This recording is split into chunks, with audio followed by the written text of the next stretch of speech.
This is a really sad day for Dog Nation with the passing of Devin Willick and Chandler LaCroix, the recruiting staffer.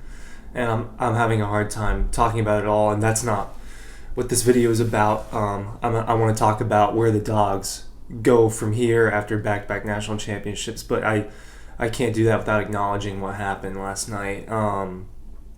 And my heart goes out to their families. And I know Dean already addressed all of this on the channel, so that's not what this video is about. But, got work to do, so it's just really sad after,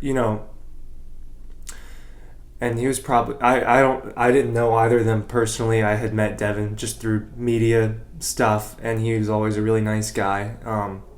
And it's just devastating. But I want to try to talk about some positive things today for Dog Nation in this community, as far as where the Dogs go from here. Ryan Curley from Dog Post here. 2023 started off really well for Georgia, with the last-second win over Ohio State and then the national championship victory. And then you got the parade this past weekend, which was a huge recruiting event. This university is in a really good spot, and that's something to be happy about. I hate that they're no longer here with us.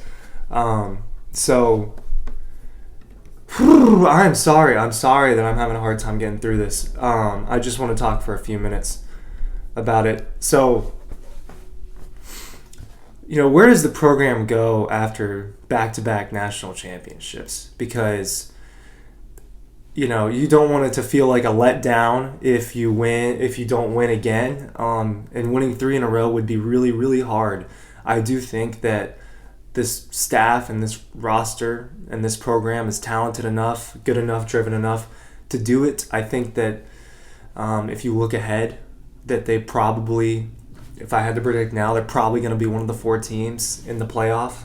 I think that their schedule looks pretty easy, and we know what the talent they have. We know that Carson Beck's talented. We know he can really sling it around. We've seen it in a small handful, in a small sample size. This defense is young and fast, and I think it's deep. And there's just tons of playmakers on the offense. The offensive line continues to churn out guys. Willick would have been, I think, a big part of that next season. So I hate that he's not going. He will be in spirit. And it's just, it was a really special weekend for Georgia, and it's just tragic. Just tragic. But the university has never, I don't think the university and this football program have ever been in a better place. You win this, the university is just becoming more and more elite. Look at the numbers of the stats you need to get into this school. It's becoming more and more difficult to get into Georgia. It's a great research institution. I think Athens is doing well as a city right now, and the program is as high as it's ever been. So I think if they don't win, next year it shouldn't be looked at as a step down. But this decade should be owned by the Georgia Bulldogs. I don't see why this changes. Maybe the talent changes, but I think Kirby Smart's always going to have a pretty good staff, if not the best. And, if he doesn't lose his edge, then I don't see how this doesn't stop. Are they going to win every single year? No, but I think they could win a couple more this decade. I think that's really realistic.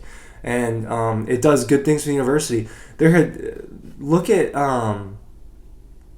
you look at more admissions numbers and that, Georgia has never had so many applicants as they did this year.